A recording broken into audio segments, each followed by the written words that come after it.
கிறிஸ்துவுக்குள் அன்பானவர்களே, நம்முடைய ஆண்டவரும் இரட்சகருமான இயேசு கிறிஸ்துவின் வல்லமையான நாமத்தில் வாழ்த்தி வரவேற்கிறோம்.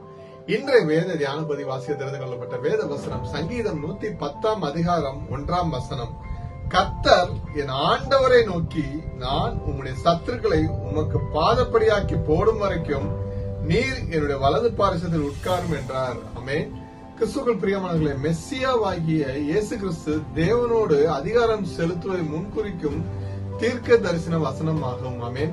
இது இயேசுவின் உயிர்த்தெழுதல், பரமேறுதல் மற்றும் சத்துருக்களை வெல்லும் முழுமையான அதிகாரத்தை வெளிப்படுத்துகிறது. அல்லேலூயா. இவ்வசனத்தில் மெஸ்ஸியாவாகிய இயேசு கிறிஸ்துவின் தெய்வீக அதிகாரமும் மற்றும் வெற்றியை பற்றி 4 முக்கியமான சூழ்நிலையை நாம் இன்று தியானிப்போம். முதலாவதாக மெஸ்ஸியாவின் அதிகாரம்.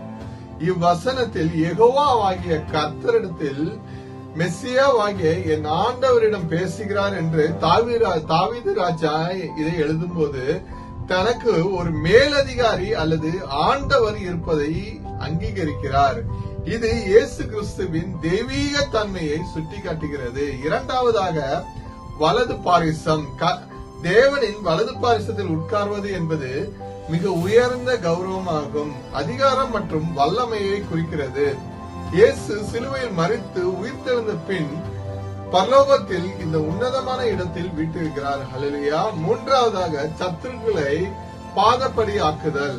பாதப்படி ஆக்குதல் என்பது எதிரிகள் முழுமையாக தோற்கடிக்கப்பட்டு கீழ்ப்படுத்தப்படுவதை குறிக்கும் ஒரு பழங்கால உருவகம். பிசாசு, மரணம் மற்றும் பாவத்தின் மீதான இயேசு கிறிஸ்துவின் இறுதியான வெற்றியை இது உறுதிப்படுத்துகிறது. ஹல்லேலூயா. நான்காவதாக கால அளவு.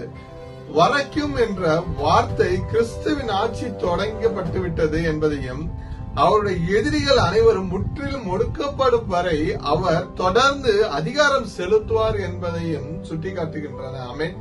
கிறிஸ்துவுக்கு பிரியமானவர்கள், புதிய ஏற்பாட்டில் மத்தேயு புத்தகத்தில் 22 அதிகாரம் 44 வசனத்தில் இயேசுவே இந்த வசனத்தை தன் மீதான தீர்க்க தரிசனமாக மேற்கோள் காட்டியுள்ளார். இது அவர் வெறும் தாவீதின் மகன் மட்டுமல்ல, தாவீதின் ஆண்டவர் என்பதையும் நிரூபிக்கிறது.